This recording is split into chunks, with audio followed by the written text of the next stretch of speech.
Assalamualaikum warahmatullahi wabarakatuh.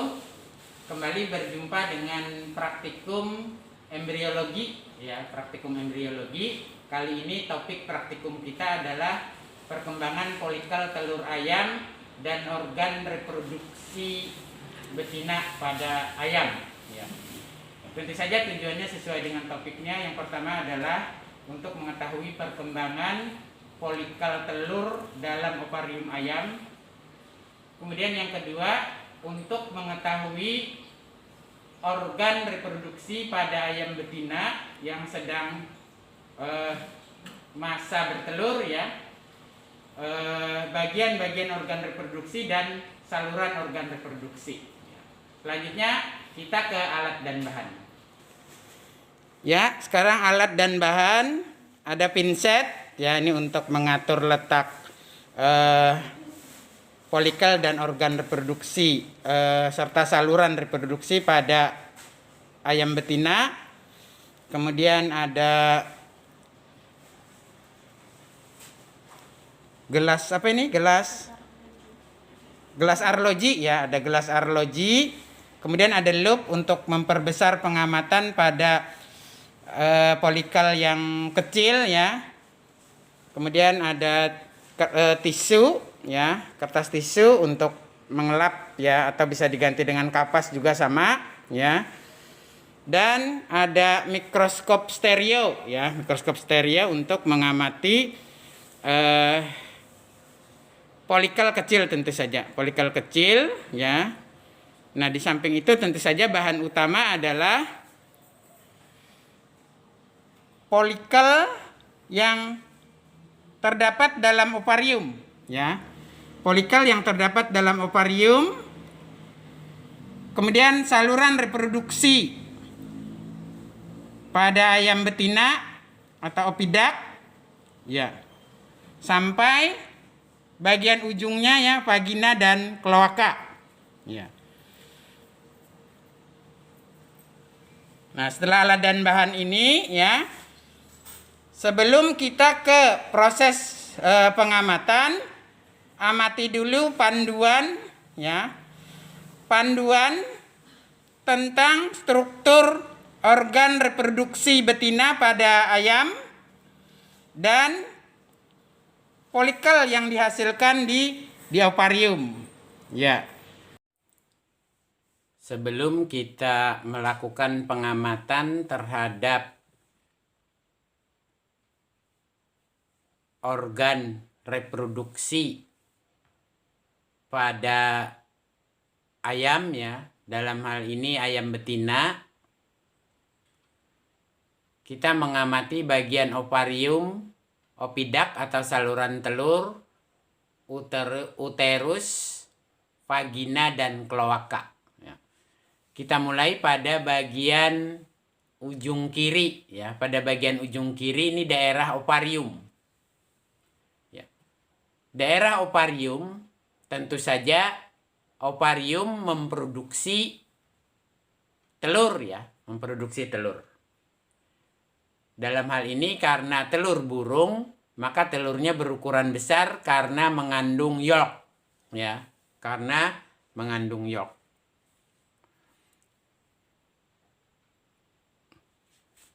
Kita lihat komponen folikel yang terdapat dalam ovarium ya.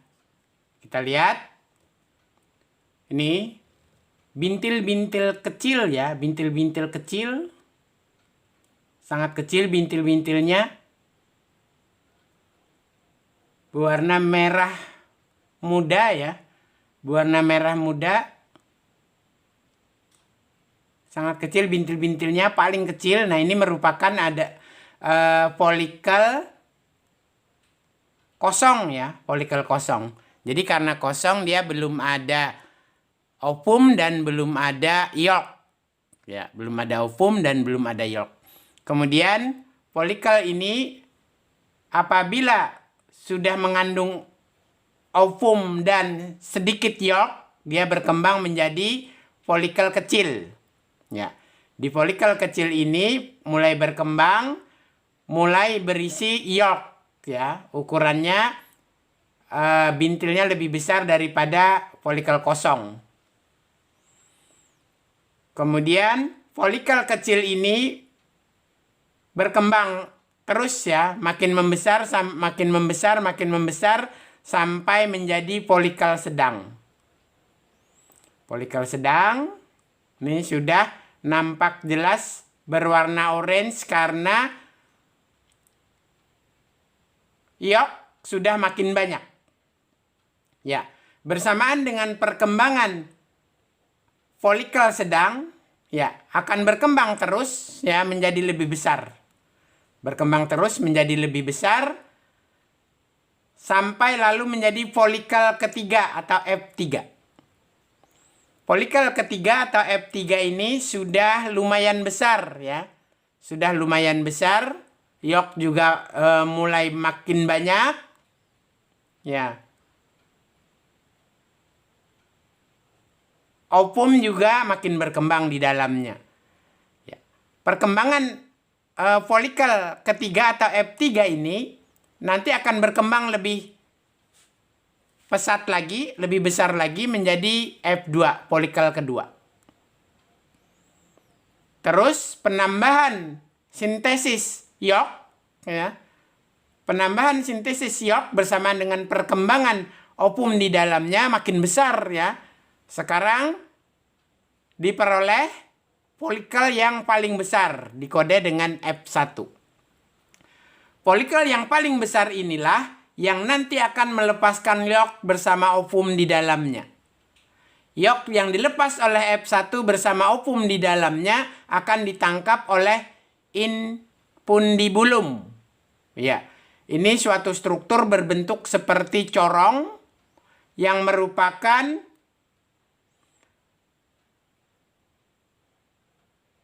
ujung dari opidak, ya, ujung dari opidak, ujung dari saluran telur yang berhubungan atau terdekat daerahnya dengan ovarium. Infundibulum ini berbentuk seperti corong. Kemudian ada mulutnya atau ada lubang infundibulum yang nanti tempat masuknya yolk yang mengandung telur yang dilepaskan oleh folikel F1. Nah, lubang infundibulum disebut dengan osium, ya, disebut dengan osium. Selanjutnya, yolk yang dilepas yang tadi mengandung ovum dari infundibulum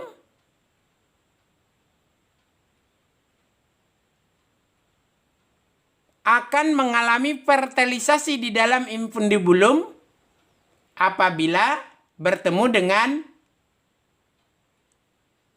sperma. Ya, apabila sperma bertemu dengan ovum yang dikandung oleh yolk yang ditangkap oleh infundibulum, maka terjadilah penyatuan sperma dan ovum dalam proses yang disebut fertilisasi di dalam infundibulum, ya, di dalam infundibulum. Selanjutnya, hasil fertilisasi tersebut bersama dengan yolknya akan melalui leher infundibulum. Jadi ada bagian leher infundibulum. Lalu terus ke magnum. Ya, magnum ini. Jadi batas magnum adalah mulai leher infundibulum lalu sampai daerah yang mulai menyempit. Ya, daerah mulai menyempit ini batas magnum dan isthmus. Ya, dari magnum, dari infundibulum, melalui leher infundibulum, masuk ke dalam magnum. Terus, ya, terus bergerak ke arah isthmus. Ya. Ini batas antara magnum dan isthmus adalah daerah yang mulai menggenting di magnum. Nah, dari dalam magnum terus berpindah ke dalam isthmus. Sampai akhirnya masuk ke dalam uterus. Ya. sampai akhirnya masuk ke dalam uterus. Dari dalam uterus ada proses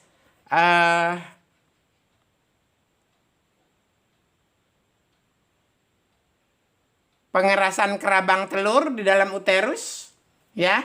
Lalu nanti keluar melalui vagina, ya, tentu saja lewat lubang kloaka, ya, lewat lubang kloaka. Sekarang kita lanjutkan panjang masing-masing bagian saluran telur dan organ reproduksi ayam betina. Infundibulum, ya, infundibulum memiliki panjang sekitar 7 cm, ya. Jadi panjang daerah ini ke sini, nah ini 7 cm, ya. Ini rata-rata tentu saja, ya. Jadi panjang ini panjang rata-rata, tetapi tentu saja ada variasi panjang yang disebabkan oleh perbedaan ras, ya, perbedaan ras atau perbedaan varietas dan perbedaan individu tentu saja. Kemudian panjang magnum 32 cm. Jadi panjang magnum dari sini ke sini sampai sini, nah ini 32 cm. Kemudian panjang ismus, ini ismus dari sini sampai ke sebelum uterus. Panjang ismus 10 cm. Kemudian panjang uterus dari sini ke sini, uterus. Ya, panjang uterus 6 cm dan panjang vagina ini dari sini ke sini, panjang vagina 7 cm, ya, panjang vagina 7 cm. Berikutnya fungsi masing-masing saluran telur, ya. Infundibulum berfungsi menangkap yolk atau folikel yang dilepaskan oleh folikel, ya, atau tempat fertilisasi, ya. Jadi yolk yang dilepas oleh folikel, jadi F1 merupakan folikel yang akan melepaskan ovum.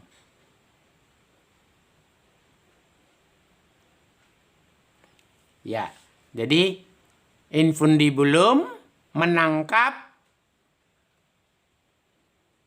ovum yang dilepaskan oleh folikel F1, ya.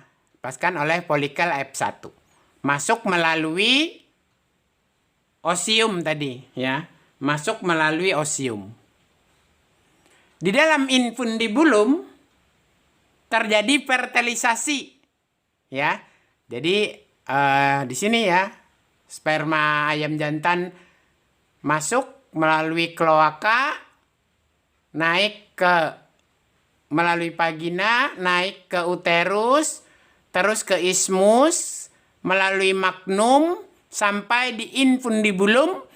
Dan apabila pada saat sperma ayam jantannya itu sampai di infundibulum dan saat itu juga terjadi pelepasan telur, maka terjadilah pertemuan telur dan sperma. Terjadilah fertilisasi di infundibulum, ya, terjadilah fertilisasi di infundibulum. Kemudian hasil fertilisasi tadi mengalir ke magnum, ya, bergerak ke magnum. Nah, di dalam magnum ini terjadi pembentukan putih telur, ya. Jadi putih telur magnum menghasilkan putih telur, pembentukan putih telur di dalam magnum ditambahkan ke dalam telurnya, ya, ditambahkan ke dalam telurnya pada bagian magnum. Selanjutnya bergerak ke arah ismus, ya. Di ismus merupakan daerah pembentuk membran kulit telur, ya. Ismus merupakan daerah pembentukan membran kulit telur. Sehingga telur mengalami pembentukan membran kulit telur, penambahan air dan mineral di dalam ismus. Selanjutnya masuk ke dalam uterus. Ya, telur selanjutnya masuk ke dalam uterus. Di dalam uterus terjadi pembentukan kulit telur dengan penambahan kalsium, pigmen kulit telur, air, dan garam mineral. Nah, karena penambahan kalsium di daerah uterus inilah, maka terbentuk kerabang telur yang keras. Ya, karena itulah uterus disebut juga sebagai kelenjar kerabang telur. Ya, disebut juga sebagai kelenjar kerabang telur. Berikutnya, telur yang sudah sempurna dengan kerabang telurnya keluar melewati vagina, ya. Keluar melewati vagina dan keluarnya di kloaka tentu saja. Sekarang kita bahas proses pembentukan telur, ya. Proses pembentukan telur. Kita mulai dengan folikel ovarium F1, ya. Folikel ovarium F1 melepaskan ovum. Ya, melepaskan ovum. F1 ditangkap oleh infundibulum, masuk melalui osium. Ya. Jadi di dalam ovarium terjadi pelepasan yolk dari kantung folikel, ya.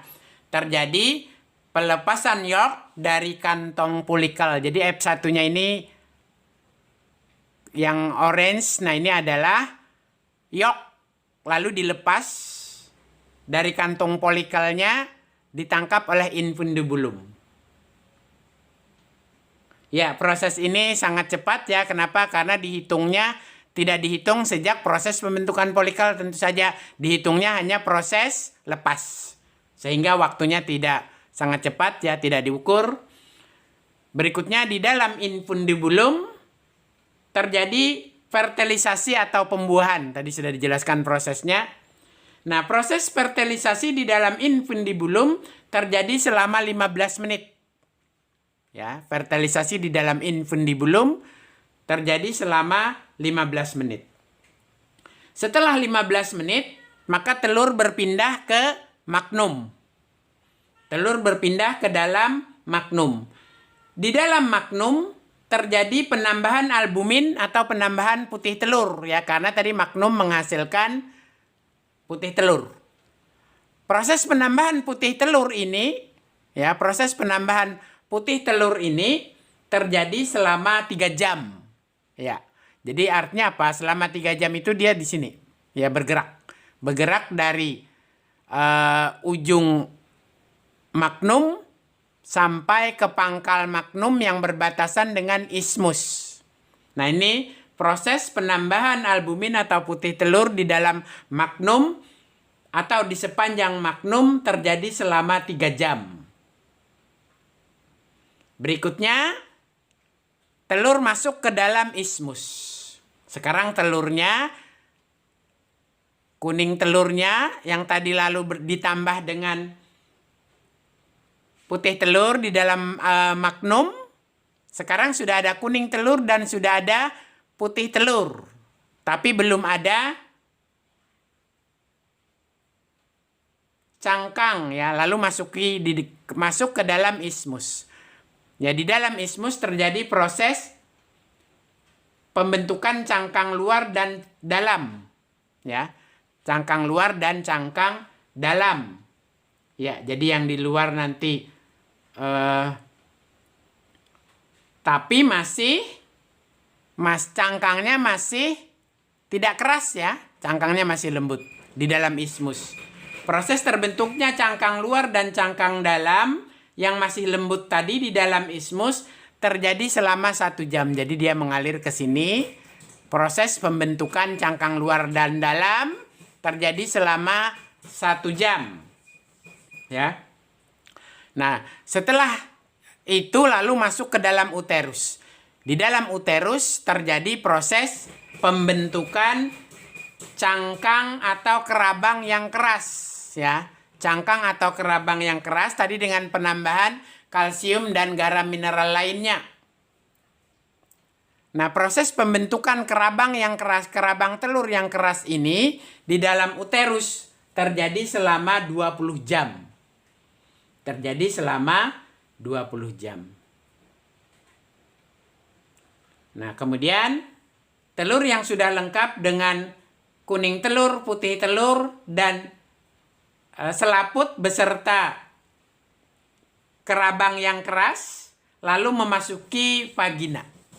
Nah, ini sudah, telurnya sudah sempurna masuk ke dalam vagina.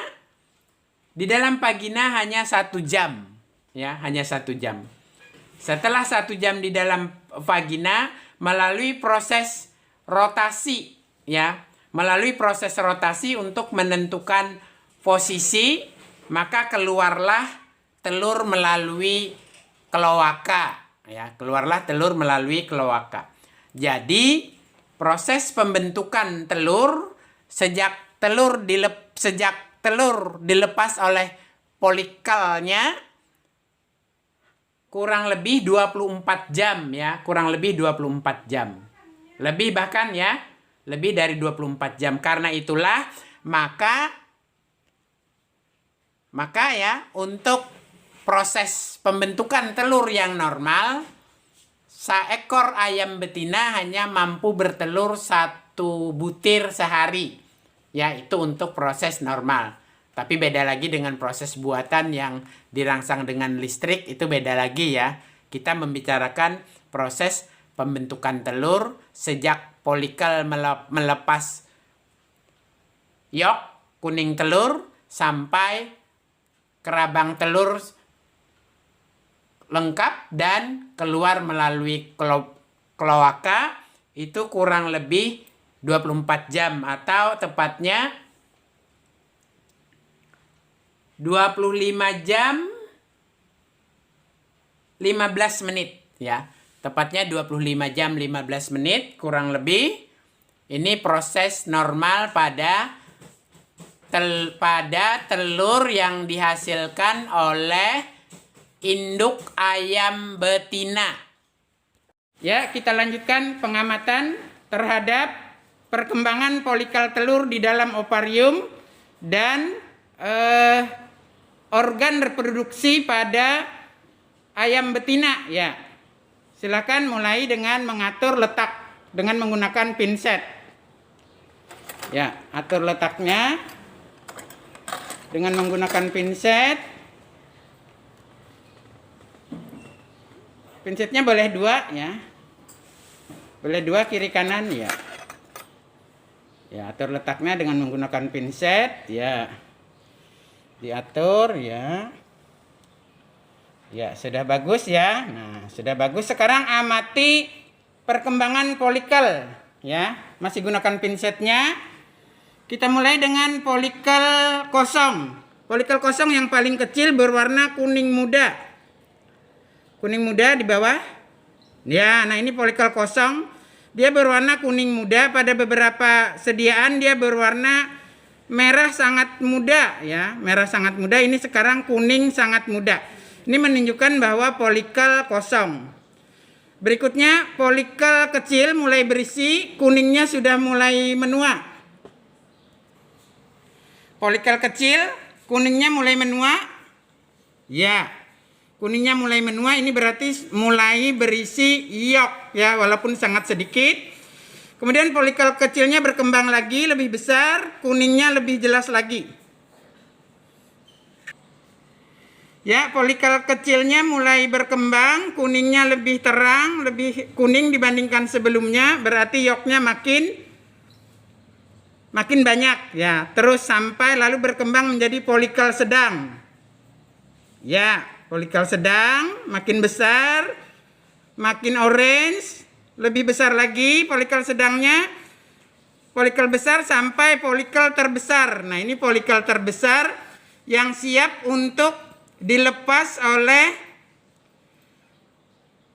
maksudnya polikelnya siap melepas yolk yang berisi ovum, ya. Jadi folikelnya siap melepas yolk yang berisi ovum. Nah, sekarang ini yolk yang di dalamnya berisi ovum sudah keluar dari folikel ovarium, ditangkap oleh infundibulum ya, infundibulum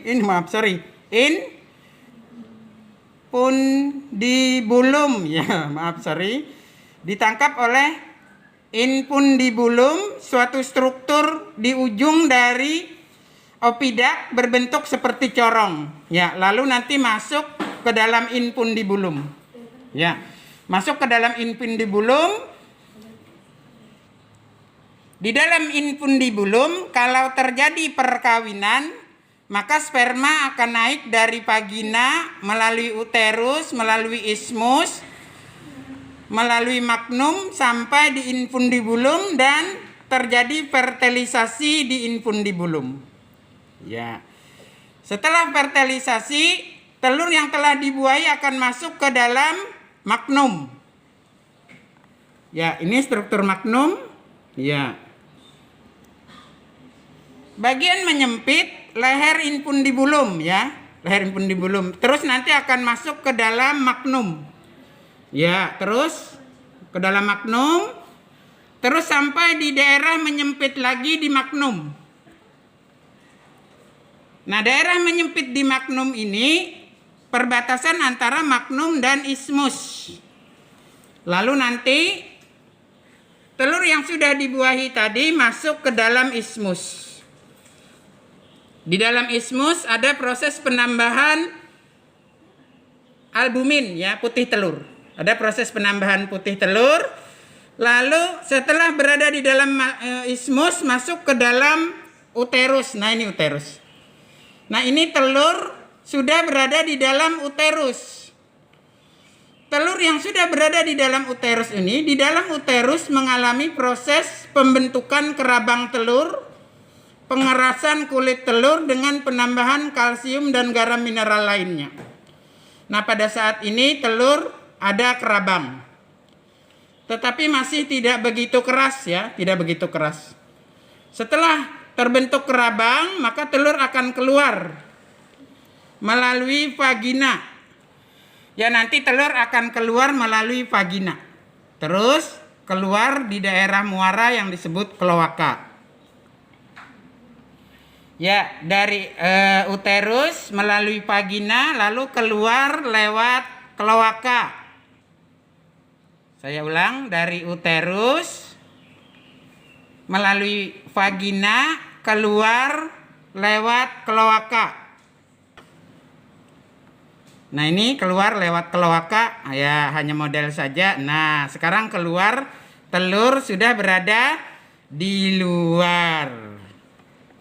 Berikutnya pengamatan perkembangan folikel telur ya. Mungkin supaya mudahnya mengamati, kita amati mulai dari folikel terbesar. Kita amati mulai folikel terbesar, silakan diukur diameternya. Gunakan penggarisnya ya, ukur diameter folikel terbesar. Sebelah sana, ya. Bukan. Kebalik. Ya. Ya. Diameter. Ya betul, ke tengah. Ya. 2,4. Catat ya. Ya, diameter folikel terbesar 2,4 cm. Ya. Kemudian ukur lagi folikel kedua. Mulai mengecil, yang kecil.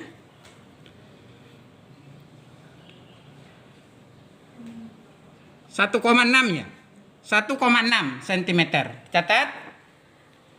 Ya, dicatat. Berikutnya folikel ketiga. Ya, diukur terus sampai folikel kecil. Ya. Ukur terus sampai folikel kecil, dicatat. Ya. Sampai folikel kecil. Sampai folikel terkecil. Cirinya tadi kuning muda. Sudah nampak ada isi yolk ya. Kalau dia kuning sangat muda, dia folikel kosong. Kita ukur hanya sampai folikel kecil saja ya, folikel kecil. Sudah dicatat? Ya, sudah. Ya, gunakan loop untuk memperjelas pengamatan. Ya, gunakan loop untuk memperjelas pengamatan. Ya. Ya, berikutnya kita amati di bawah mikroskop stereo, binokuler stereo. Ya, silakan pindah ovarium dan folikel telurnya ke dalam kaca arloji. Enggak apa-apa, silakan. Diambil aja pelan-pelan. Ya. Amati di bawah mikroskop stereo. Ya, sekarang amati di bawah mikroskop stereo. Akan terlihat struktur folikel, ya, terutama pada folikel-folikel kecil. Silakan diamati folikel kecilnya menggunakan mikroskop stereo. Ini akan lebih jelas terlihat dibandingkan dengan tadi hanya menggunakan loop, ya, dibandingkan tadi hanya menggunakan loop. Ya, berdasarkan pengamatan tadi ya, dari awal pengamatan, silakan dicatat data-data yang bisa Anda peroleh dari informasi video ini ya. Dari informasi video ini. Ya, kemudian kita kembali setelah selesai ini pengamatan folikel dengan menggunakan mikroskop stereo, kita kembali mengamati opidak ya, kita mengamati opidak kembali. Berikutnya kita amati panjang masing-masing bagian dari opidak. Kita mulai dari infundibulum. Berapa? 7 cm. 7 ya, 7 catat. Ya, infundibulum. Berikutnya magnum. Silakan dicatat magnum ya. Nah, jadi ada beberapa mungkin perbedaan dengan di teori atau dengan di panduan sebelumnya, bahwa panjang saat kita mengukur ini kadang terpengaruh oleh saat pengambilan dari organ dari tubuh ayamnya sendiri ya. Ya, magnum diukur. Ya, diukur magnum. Itu melingkar ya, mungkin gunakan tali atau benang. Ya, mungkin gunakan tali atau benang. Ya, karena melengkung kita ukur dengan menggunakan tali atau benang. Benang ini ya, kebetulan benang. Dari tepinya aja, dari tepi. Ya, dipotong atau ditandai ya. Ditandai baru diukur dengan penggaris. Silakan dibandingkan dengan penggarisnya. 16 cm. 16 cm. Iya. Mungkin ada perbedaan ya. Seperti sudah saya jelaskan sebelumnya di saat panduan panjang organ opidak ini, bahwa ada perbedaan dalam hal ras dan tentu saja juga ada perbedaan dalam hal individu ya. Di sini ternyata 16 cm. Berikutnya kita ukur ismus. Ismus ya.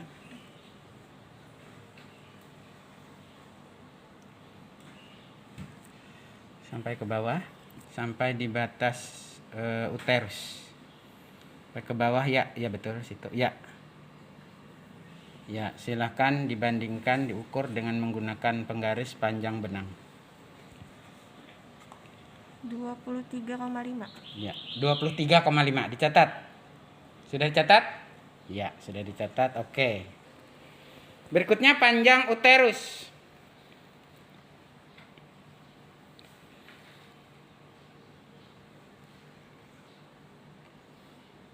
Ya, silakan dibandingkan dengan penggarisnya.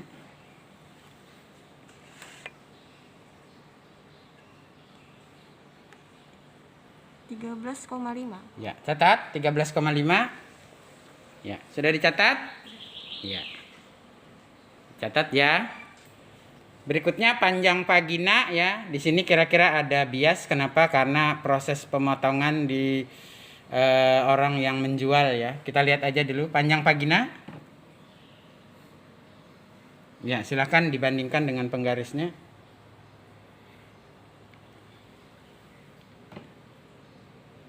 2,8. Ya, 2,8. Silakan dicatat. Ya, dari data-data di video ini silahkan diorganisasi datanya. Boleh dalam bentuk tabel, boleh dalam bentuk deskripsi. Jangan lupa berdasarkan gambar di video ini, gambar pengamatannya, silahkan diamati lagi, kemudian digambar buat sketsa. Ya, caranya seperti biasa, videonya di pause atau di screenshot atau kalau di HP-nya namanya di capture ya. Kalau di laptop di print screen ya.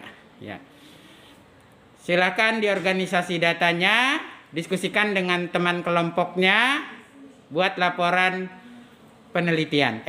Buat laporan praktikum ya. Serasa penelitian, buat laporan praktikum. Ya, demikian tadi praktikum kita tentang perkembangan folikel telur ayam dan organ reproduksi pada ayam betina ya, pada ayam betina. Silakan seperti tadi sudah saya sebutkan, organisasi data berdasarkan videonya. Kalau Anda masih penasaran, bisa saja ya cari ovarium dan yang masih ada organ reproduksi ayam betinanya ya, bisa diukur juga, bisa diamati lebih jelas ya. Dari sini ya, lalu buat laporan praktikum seperti biasa. Laporan praktikum dikumpul minggu depan. Saya akhiri, wassalamualaikum warahmatullahi wabarakatuh.